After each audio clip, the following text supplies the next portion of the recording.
Selon la conférence des Nations Unies sur le commerce et le développement, l'Afrique perd plusieurs dizaines de milliards de dollars à travers la fraude sur les exportations des matières premières. Des pays comme le Nigeria, la Côte d'Ivoire, l'Afrique du Sud et la Zambie sont les plus touchés, avec des manques à gagner sur le pétrole, le cacao, l'or et le cuivre. Le Nigeria a perdu 69,8 milliards de dollars de recettes d'exportation vers les États-Unis entre 1996 et 2014. L'Afrique du Sud, pour sa part, a perdu 78,2 milliards de dollars sur l'or acheminé entre l'Inde, l'Allemagne, l'Italie et le Royaume-Uni, soit l'équivalent de 67% des exportations totales d'or vers ces pays.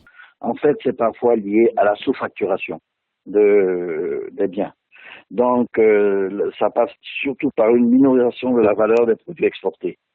Quand on va dans les pays à forte exportation, on se rend compte de la perte significative de ressources et des ressources donc d'exportation et aussi des droits liés à ces exportations.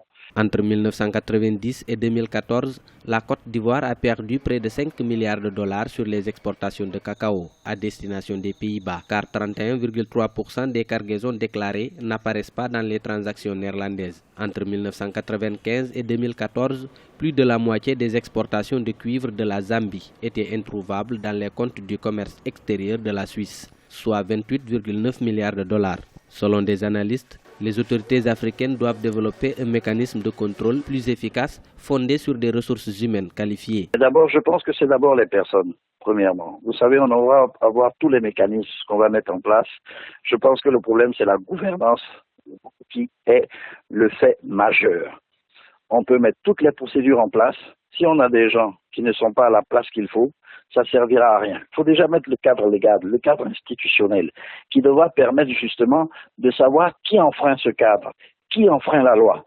Mais le mécanisme des procédures aussi le mettre et mettre des gens qui ont la rigueur et qui ont la moralité qu'il faut. Quand on trouve quelqu'un dans un système de fraude tel, qu'il soit multinational ou pas, on le sort du pays. La fraude sur les exportations a été accentuée par le contournement des règles de l'administration et des systèmes de douane. Cela a favorisé le développement de la sous-facturation. Les spécialistes de l'économie africaine appellent les États à établir une nouvelle législation pour mieux contrôler leurs recettes fiscales.